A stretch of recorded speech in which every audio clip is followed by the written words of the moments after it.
Hey, what's up guys? In this video I'm going to show you a mixing and mastering tip that you can do with a multi-band compressor, and it has to do with using a reference track and the track you are working on, and it's pretty much splitting it up into separate bands so you can, it's kind of like algebra. You break down like a complex equation into small parts, and that's basically what we're going to start doing. So I have my reference track here, and then I have the track I'm working on here. So yeah, just an example. So I'm gonna go to my master channel and add in a multi-band compressor. I'm using the FabFilter Pro MB. Then what I'm gonna do is I'm just gonna select a band and bring the range up. Just hit Control and click to reset that. So it's not doing anything particular, but yeah, it automatically set it up in a slightly pleasing way. So this would be sub frequencies, 102 hertz and below.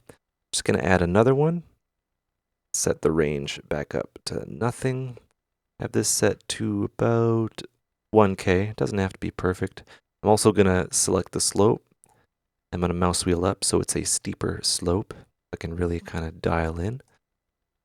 Add another one, set that, mouse wheel up, 48 dB per octave.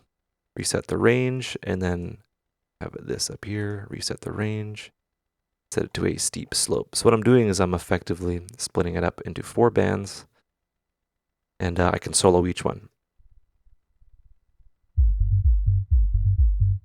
So that would be my sub bass, would be my like sub mid, which is where like the kick and like some of the lead and the bass, the upper bass would be. And this would be roughly about 1,000. I want it to be 1,000 to about, yeah, be 6K. Because 4K is kind of what's important. Well, it's what our ears are most sensitive to, so it's good to have this set to here, right? Then we have our upper high frequencies or whatever. Right, so from there, you can exit out of that.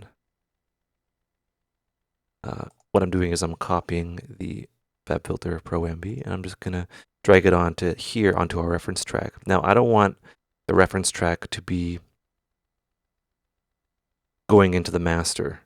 So what I'm going to do is I'm going to completely bypass that by going external out and selecting 1/2, and that is my main output.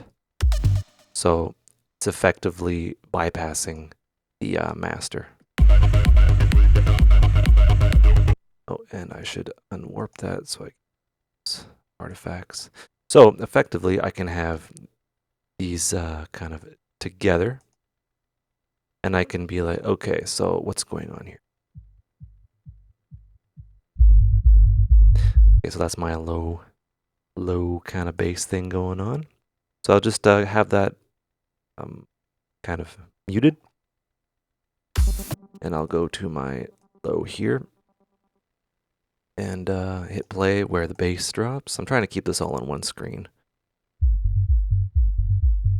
All right, so that's the track I'm working on,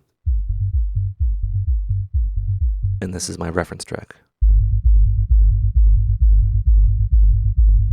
So I can have, you know, somewhat of a reference.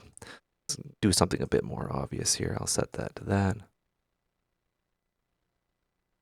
Let's do this. Oops. Exit out of that. Damn it. Okay, we're good. All right, so I have that mid-range there.